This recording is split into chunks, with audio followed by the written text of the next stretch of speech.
Okay, तो let's start. तो सबसे पहली चीज बच्चे जो आपके इस चैप्टर में होगी, द वेरी बेसिक थिंग जो आपके इंग्लिश में होता है, सेंटेंस। ओके, सेंटेंस क्या होता है बच्चे? What is sentence?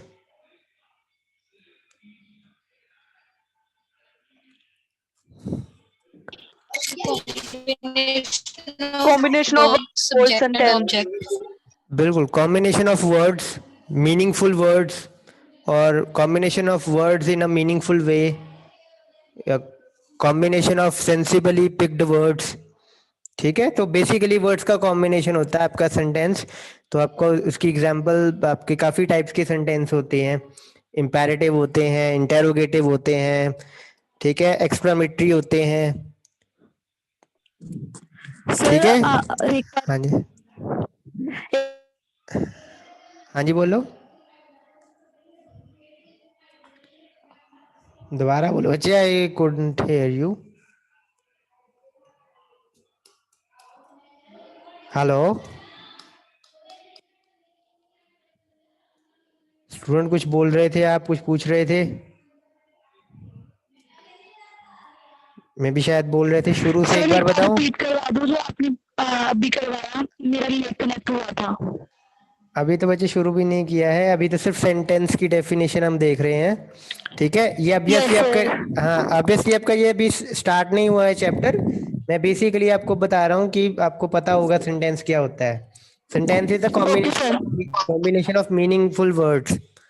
ठीक है, sentence is the combination of meaningful words that gives a statement sometimes. Okay, तो आगे मूव करते हैं। सेंटेंस की काफ़ी टाइप होती है आपकी, इंटेरोगेटिव होती है, इम्पेरेटिव होती है, एक्सक्लेमेटरी होती है।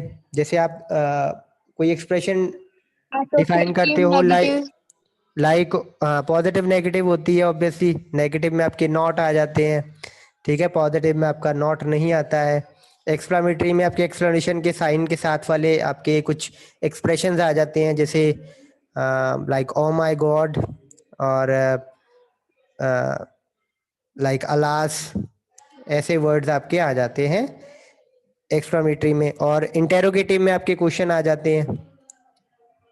ठीक है, तो ऐसे आपके सेंटेंस कुछ होते हैं।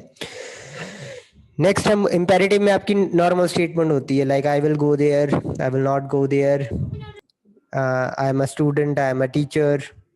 ठीक है, he is a teacher, he is a student. ऐसे आपके सेंटेंस इंपेरेटिव में आ जाते हैं। तो अब बच्चे जो हमारे मतलब की चीज है इसमें से, वो है सेंटेंस। ठीक है, सेंटेंस होना चाहिए बेसिकली आपका। हेलो, हेलो, यस हाँ जी, हाँ जी बच्चे। तो अब स्टेटमेंट आपकी आती है। स्टेटमेंट बेसिकली क्या होती है आपकी? एक ऐसा स्टेटमेंट, एक ऐसा सेंटेंस हो जो ना इम्पेरेटिव हो, ना इंटेरोगेटिव हो, और ना ही एक्सक्लेमेटरी हो।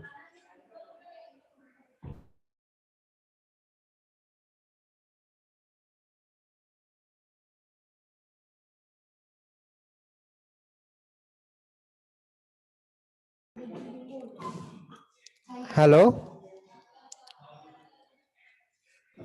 हेलो, हाँ जी सर। हाँ जी बच्चे, स्टेटमेंट आपकी क्या होती है? ग्रामेटिकल करेक्ट सेंटेंस होगा आपका। ठीक है, पर वो सेंटेंस ना इम्पेरेटिव हो, ना इंटेरोगेटिव हो, ना एक्सक्लेमेटरी हो। ठीक है, सिर्फ और सिर्फ डेक्लरेटिव सेंटेंस होना चाहिए। जो लास्ट में मैंने आपको एग्जांपल दी हुई है ना, कि I am he is a student, he is a teacher, और शी इज अ टीचर। तो ये आपके डेक्लरेटिव साइन है, जिसमें हम कुछ डिक्लेयर करते हैं, कुछ बताते हैं। ठीक है, कोई फैक्चुअल इंफॉर्मेशन प्रेजेंट करते हैं, कोई फैक्ट प्रेजेंट करते हैं। तो वो सेंटेंस जो होंगे जिसमें कुछ फैक्ट रिप्रेजेंट होता होगा, या जिसमें एक ऐसी स्टेटमेंट रिप्रेजेंट होती होगी जो या तो सही हो सकती है या गलत हो सकती है, बट है वो एक स्टेटमेंट, एक फैक्ट भी हो सकता है और हो सकता है वो फॉलोसी हो। जैसे ही इज अ टीचर, अगर मैं बोलूं आप में से किसी का एक एक का नाम हम लेते हैं, लेट्स से आकृति। अगर मैं बोलूं आकृति is a student of BCA, तो ये स्टेटमेंट सही है?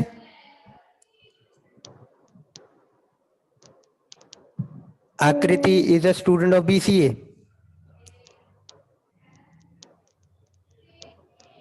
Yes sir.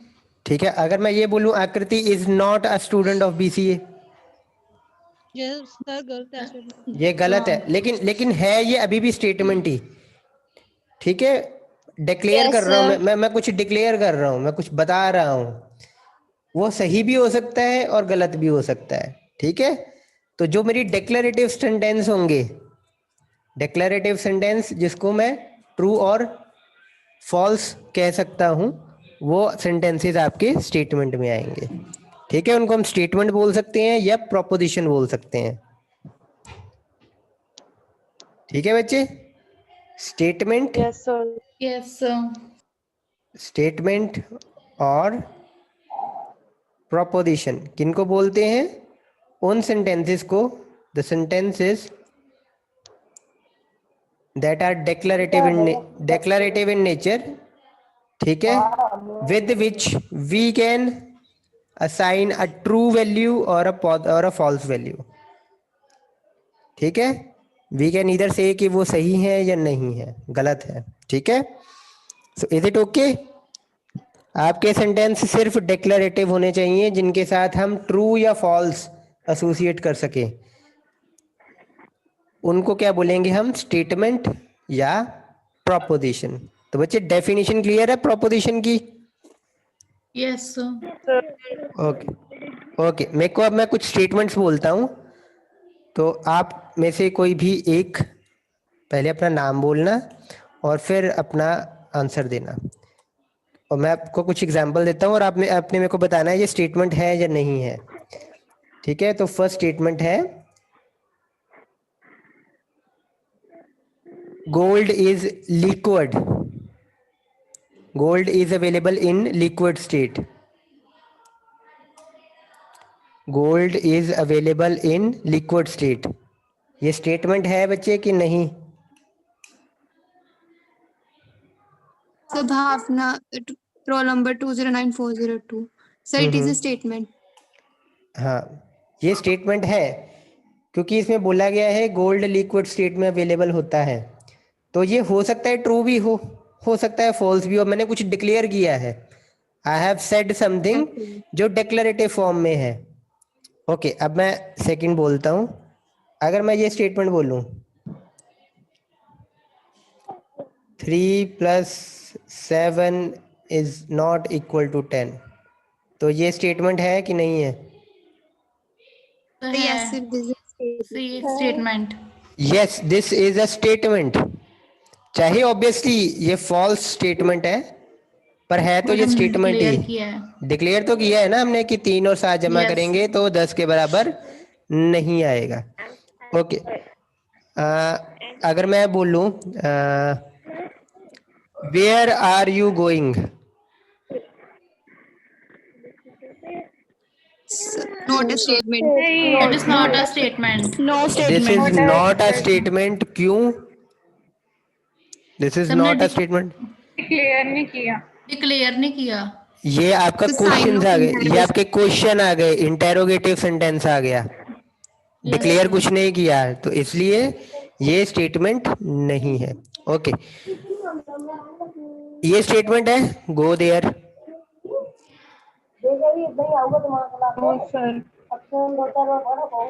नहीं है? तो है नहीं है? ये बच्चे आपके इंपेरेटिव सेंटेंस आ गया। बच्चे पीछे किसी की आवाज आ रही है, म्यूट कर लो।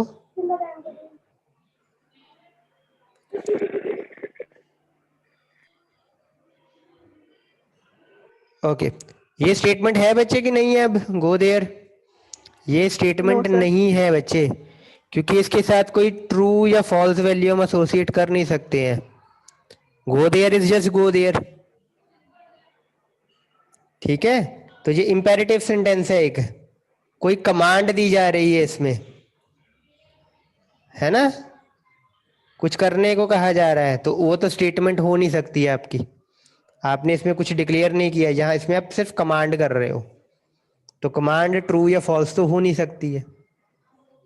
Is it okay? तो ये भी आपकी स्टेटमेंट नहीं है। Okay, next. Moon is a natural satellite. बताओ।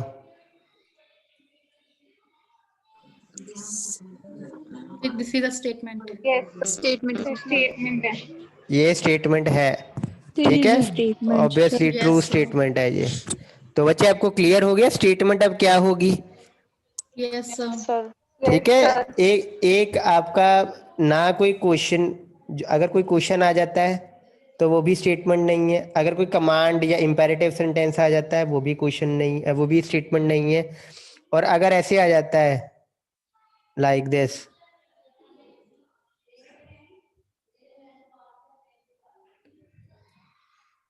थैंक गॉड इट पास्ट, नहीं है सर. नहीं है क्योंकि नहीं ये है, sir. एक्सक्लामेटरी आपका Exclamatory सेंटेंस sign आ आ गया, गया। Yes, तो sir. ये भी आपकी ट्रू या फॉल्स या डिक्लेरेटिव स्टेटमेंट नहीं है, तो ये भी आपका स्टेटमेंट नहीं होगा। Is it okay? Is it okay बच्चे? ओके, अब आगे मूव करते हैं। अब मेरे को ये बताओ, Yes, sir. x + 3 = 10, ये स्टेटमेंट है कि नहीं है? ये स्टेटमेंट है कि सर ये नहीं है? स्टेटमेंट है, डिक्लेयर किया पर हमने इसमें। डिक्लेयर किया है, लेकिन जब तक हमें x की वैल्यू नहीं पता लगती है तब तक false तब है। तक हम इसको ट्रू या फॉल्स वैल्यू नहीं दे सकते, है ना। Yes, sir. तो ये भी स्टेटमेंट नहीं है, ठीक है। डिक्लेरेटिव स्टेटमेंट होनी चाहिए, कुछ डिक्लेयर होना चाहिए जिसके साथ हम ट्रू और फॉल्स एसोसिएट कर सकें।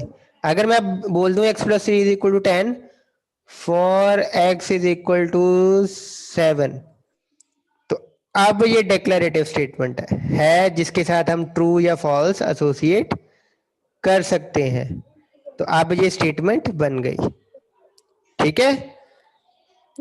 Is it okay? सेंटेंसेस और स्टेटमेंट में फर्क पता लग गया बच्चे? Yes, sir. ठीक Yes, है, sir. ठीक है, ठीक है, ठीक है, ठीक है। तो कोई डाउट तो नहीं बच्चे किसी को भी? No, sir. ये लास्ट वाली चीज पता लग गई ना सभी को? अगर आप ट्रू या फॉल्स एसोसिएट नहीं कर पाते हो ना, तब भी वो स्टेटमेंट नहीं होगी। एक मिनट सोच लो ये सारा एक बार, रिफ्रेश कर देता हूं मैं आपके माइंड में। सेंटेंस क्या होता है? Group of words. उसमें स्टेटमेंट क्या होती है? स्टेटमेंट आपकी कोई ऐसा सेंटेंस होना चाहिए जो डिक्लेरेटिव हो और उसके साथ हम ट्रू या फॉल्स वैल्यू एसोसिएट कर सकें।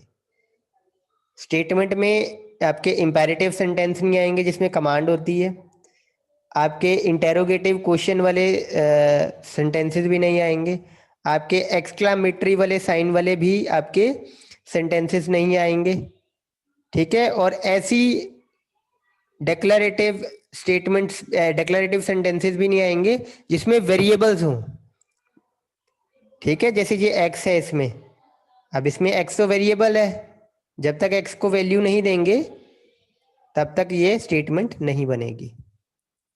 Is it okay? Yes, sir. चलो आगे मूव करें, थोड़ा सा आगे मूव करें। चलो Yes. Yes, sir. ओके, तो आपके बच्चे अब आगे बात करते हैं कंपाउंड स्टेटमेंट्स की।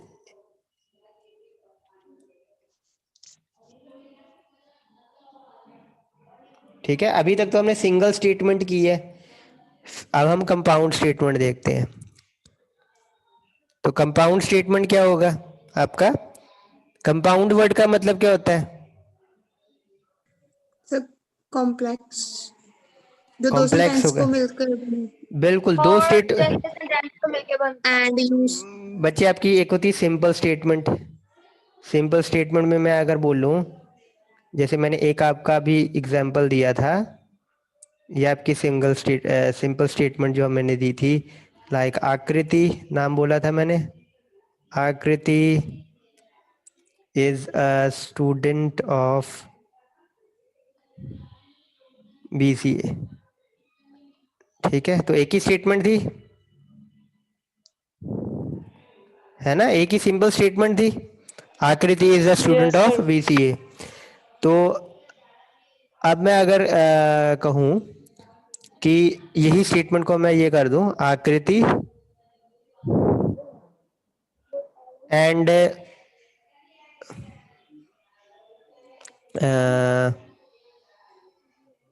दिशा आर स्टूडेंट्स ऑफ BCA।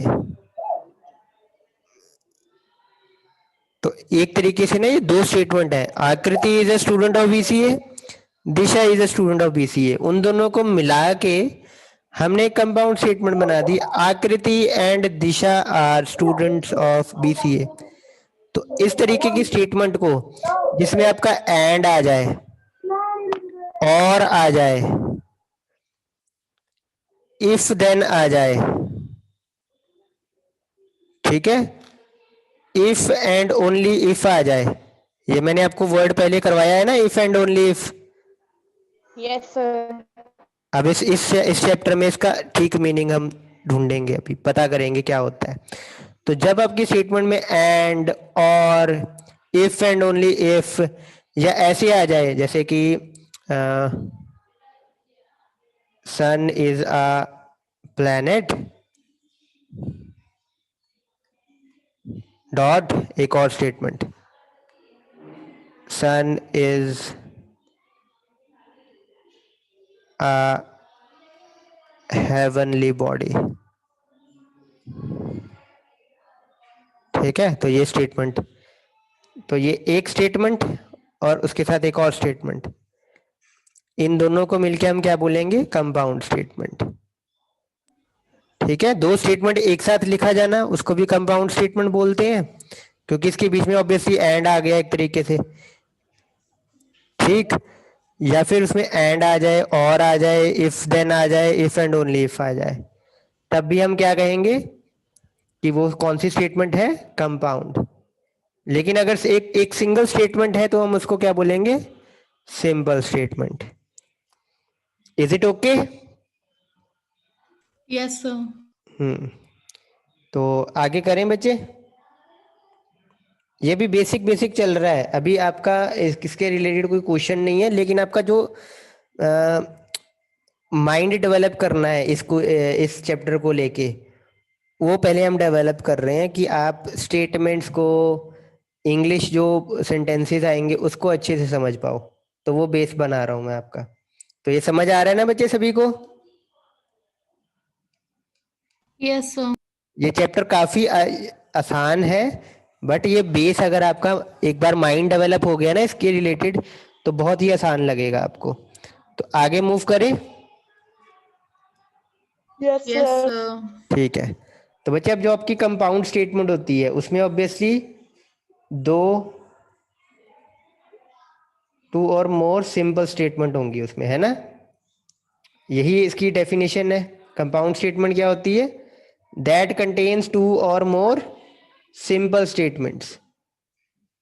ठीक है, तो अब कंपाउंड स्टेटमेंट जो है दो या दो से ज्यादा सिंपल स्टेटमेंट से बनती है, और एक कंपाउंड स्टेटमेंट में जितनी भी सिंपल स्टेटमेंट्स हैं उन सभी को क्या बोलते हैं हम? कंपाउंड स्टेटमेंट का कंपोनेंट। कंपोनेंट मतलब अगर मान लो तीन तीन सिंपल स्टेटमेंट हैं कंपाउंड स्टेटमेंट में, तो पहली वाली स्टेटमेंट को भी हम कंपोनेंट बोलेंगे, दूसरे वाले को दूसरा कंपोनेंट बोलेंगे, और तीसरे वाले को तीसरा कंपोनेंट बोलेंगे। कंपोनेंट मतलब पार्ट, हिस्सा। ठीक है, इज इट ओके? हाँ जी सर। ओके, चलो आगे मूव करते Yes, हैं। sir. अब मैं ना आपको इसके ट्रुथ टेबल के बारे में बताता हूं कि ट्रुथ टेबल क्या होता है। ट्रुथ टेबल क्या होता है, तो आपने शुरू में बच्चे मैंने आपको बताया है कि स्टेटमेंट क्या होती है, डिक्लेरेटिव सेंटेंस होता है जिसके साथ हम ट्रू या फॉल्स वैल्यू एसोसिएट करते हैं। यही बोला था ना मैंने? Yes sir.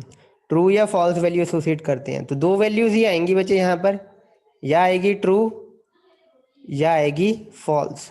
और इसके अलावा ट्रू को हम कई बार टी भी लिखते हैं और फॉल्स को एफ लिखते हैं, ठीक है, शॉर्ट में करने के लिए, कैपिटल टी कैपिटल एफ।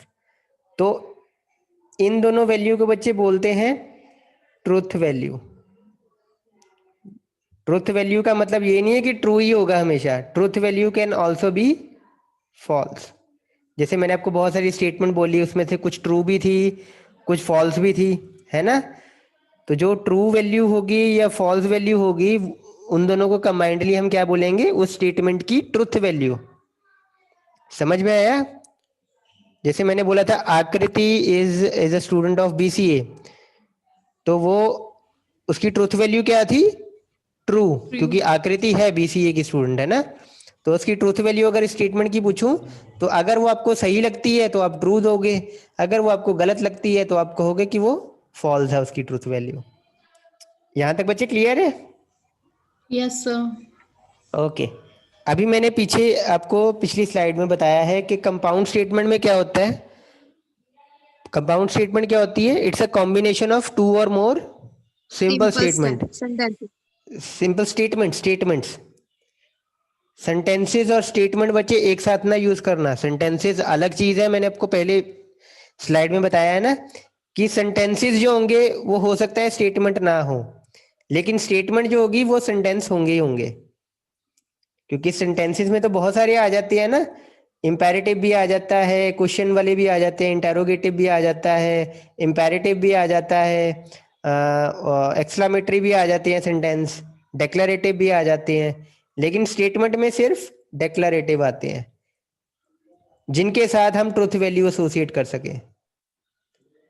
तो आपकी हर एक स्टेटमेंट सेंटेंस तो जरूर होगा, लेकिन हर एक सेंटेंस स्टेटमेंट नहीं होगा, ठीक है? जैसे कि ये thank God, it passed, where are you going, go there, x+3 = 10, ये आपकी स्टेटमेंट नहीं है लेकिन सेंटेंसेस हैं। So don't mix sentences with statement.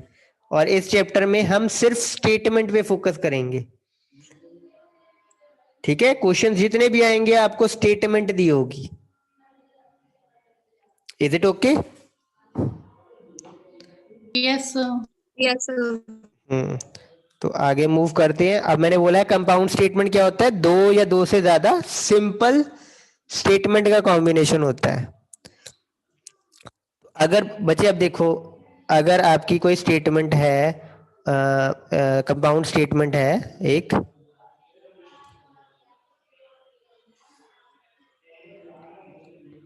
इसमें लेट से 3 सिंपल स्टेटमेंट है, कोई एक स्टेटमेंट बीच में एंड लगा हुआ है लेट से, दूसरी स्टेटमेंट और फिर एंड लगा हुआ है, और एक और तीसरी स्टेटमेंट लिखी हुई है। अब इसकी ट्रुथ वैल्यू अगर हमने फाइंड आउट करनी है ना,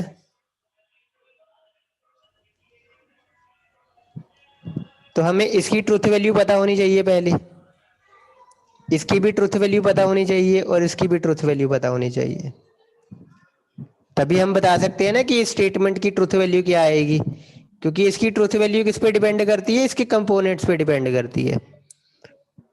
तो जब भी हम इसकी ट्रुथ वैल्यू फाइंड आउट करने की कोशिश करते हैं और सॉल्व करने की हमें जरूरत पड़ती है, तो हम इन स्टेटमेंट्स को ना एक वेरिएबल दे देते हैं। जैसे कि इसको मान लेते हैं, ये स्टेटमेंट है P, ये स्टेटमेंट हमारी होती है Q, ये स्टेटमेंट है R। आप कोई भी अल्फाबेट चूज कर सकते हो, स्मॉल रखना। तो जैसे आपने ये कंपाउंड स्टेटमेंट है, वो P है, Q है और R है। बच्चा अब ये हो, अब यहाँ पर कॉम्बिनेशन समझो, लेट अस से मैं आपको एक चीज बताता हूँ, एक चीज पूछता हूँ कि एक स्टेटमेंट है Akriti is a student of BCA. Let say मैं किसी ऐसे पर्सन से पूछ रहा हूँ जिसको ये पता ही नहीं है कि whether she is a student और नॉट, और मैं दूसरा क्वेश्चन पूछ रहा हूँ उसको कि 3+3 = 7। मान लो उसको ये भी नहीं पता है, ठीक है। और तीसरी स्टेटमेंट मैं बोल रहा हूँ like our earth is a part of solar system, ठीक है। Earth is a part of solar system. Again let us suppose उसको ये भी नहीं पता है, तो वो अब ये नहीं बता सकता कि इसकी ट्रूथ वैल्यू क्या है। लेट से हम आकृति is a student of BCA statement को हम कह देते हैं कि पी है, ठीक। 3+3 = 7 वो हम मान लेते हैं स्टेटमेंट क्यू है, और अर्थ is a part of solar system वो स्टेटमेंट आर है। अब बच्चे आपकी ये कंपाउंड स्टेटमेंट ट्रू आएगी या फॉल्स आएगी, ये डिपेंड करेगा ना इन पे कि इनकी ट्रूथ वैल्यू क्या है। अब इनके साथ तो मैं ट्रूथ वैल्यू एसोसिएट नहीं कर सकता, तो मैं इनकी कॉम्बिनेशन बना देता हूँ कि अगर ये फॉल्स हो, ये भी फॉल्स हो और ये भी फॉल्स हो तो क्या आउटपुट आएगी।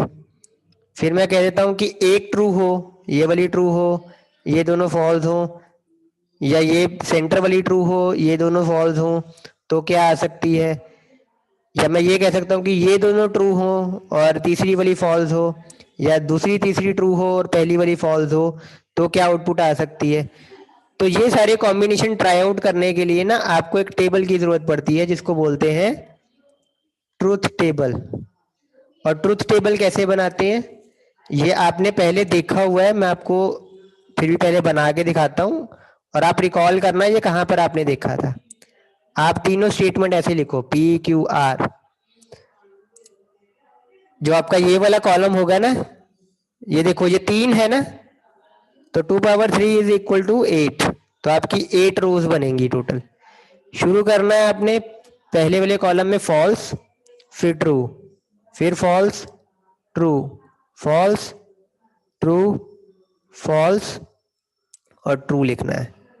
दूसरे कॉलम में 2 फॉल्स, 2 ट्रू, 2 फॉल्स, 2 ट्रू। यहां पर आपने क्या करना है, फिर 4 फॉल्स और 4 ट्रू। ये याद आया बच्चे कहां पर किया था। Mean set and mean math set normal sets form में। बिल्कुल बिल्कुल बिल्कुल बिल्कुल उसमें, लेकिन आपने 0101 यूज किया था, यस यस सर। है ना। Yes, sir. तो यहाँ पर मैं आपको ना एनालॉजी, थोड़े जब चैप्टर शुरू हो जाएगा ना, तो मैंने आपको बोला था कि लॉज, मैंने आपने लॉज पढ़े थे ना सेट थ्योरी में, associative law, distributive law, identity law, idempotent law, ये लॉ पढ़े थे। मैंने कहा था ना आपको एक ही बार पढ़ने की जरूरत पड़ेगी, यस बार बार नहीं पढ़ना पड़ेगा आपको। तो जब हमारा थोड़ा सा ये चैप्टर आगे ग्रो करेगा ना, तो इसी वीक में, सॉरी नेक्स्ट वीक में वहां तक हम पहुंचेंगे तो मैं आपको एनालॉजी कराऊंगा, तो आपको बड़े आसानी से ये पता लग जाएगा कि ये चीज कैसे कब कैसे करनी है। तो यहाँ पर आप समझ गए ना कि क्या चीज हो रही है, ये false true false true false true false true. तो ये कॉम्बिनेशन बनाने का ही है बस यहाँ पर हमारा मोटिव, कि कॉम्बिनेशन सही बनने चाहिए। तो देखो 8 के 8 कॉम्बिनेशन बन गए, देखो तीनों फॉल्स, फिर 2 फॉल्स और 1 ट्रू। उसके बाद फिर हमारा आ गया 2 ट्रू और 1 फॉल्स, सारे कॉम्बिनेशन उसके भी आ गए। फिर तीनों ट्रू के भी कॉम्बिनेशन आ गए। ठीक है, is it okay, is it clear. Yes हाँ, तो ट्रूथ टेबल क्लियर है ना। ट्रूथ टेबल बेसिकली सारे कॉम्बिनेशन को रिप्रेजेंट करने के लिए यूज होता है। ट्रूथ टेबल किसके लिए यूज होता है,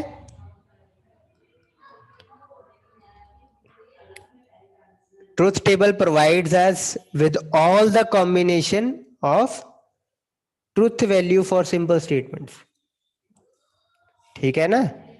ये देखो सिंपल स्टेटमेंट जो थे, कंपोनेंट कह दो आप इसको, तो कंपोनेंट्स के सारे सारे कॉम्बिनेशन यहां पर प्रोवाइड कर रहा है ट्रूथ टेबल। क्यों प्रोवाइड कर रहा है, so that we can find truth value of our compound statement. ये ऑब्वियसली डेफिनेशन में आपको एक जब प्रेजेंटेशन आपको नेक्स्ट लेक्चर में मैं प्रेजेंट करूंगा, उसमें मैं आपको ये सारी जो आपका रिटर्न मटेरियल होगा जो आपको चाहिए होगा वो मैं बना के आपको दे दूंगा। Is it okay? यहाँ तक क्लियर है बच्चे? Yes, sir. Okay. Yes, sir. अब हम आते हैं बच्चे, यहाँ तक किसी का कोई डाउट है तो पूछ लो। मीटिंग 2 मिनट की है अभी बाकी, पूछ लो और अटेंडेंस मार्क कर दो जिन्होंने नहीं की होगी। चलो लेट्स मूव। मैंने आपको ना बच्चे 4-5 चीजें बताई थी। कंपाउंड स्टेटमेंट में ये आ सकता है, एंड आ सकता है, और आ सकता है, नॉट If आ then. सकता है, इफ और देन आ सकता है, If ठीक है, and only if. और इफ एंड ओनली इफ आ सकता है। ठीक है, यहाँ पर बच्चे लेक्चर खत्म हो गया ना, तो यहीं से कंटिन्यू करेंगे नेक्स्ट लेक्चर। तो बच्चे एंड का मतलब क्या होता है आपके सिंबॉलिक लॉजिक में? एंड का मतलब होता है ये सिंबल यूज होता है, इसको बोलते हैं कंजंक्शन। क्या बोलते हैं? कंजंक्शन। और का मतलब होता है ये उल्टा वी एक तरीके का, या ए डालो बीच में लाइन ना डालो, उल्टा वी, ये और के लिए यूज करते हैं हम, डिसजंक्शन बोलते हैं इसको। जैसे मैंने आपको एक एग्जांपल दी थी, लाइक आकृति is a student of BCA, उसको हम पी मान लेते हैं। फिर एक मैंने और स्टेटमेंट बोली थी 3 + 3 इज इक्वल टू 7, लेट से उनको हम क्यू मान लेते हैं। तो मैं अगर ये कंपाउंड स्टेटमेंट बनाता हूँ तो मैंने कहा ये भी सही, ये और ये दोनों स्टेटमेंट जो है एक कंपाउंड स्टेटमेंट का पार्ट है, तो मैं लिखूंगा P एंड Q। तो कंपाउंड स्टेटमेंट का एक्सप्रेशन ये बनेगा आपका। Is it okay? Yes, sir. Not का बच्चे सिंबल होता है ये, इसको बोलते हैं निगेशन। लेक्चर खत्म हो गया ना, तो कल यही नेक्स्ट लेक्चर में यहीं से स्टार्ट करेंगे।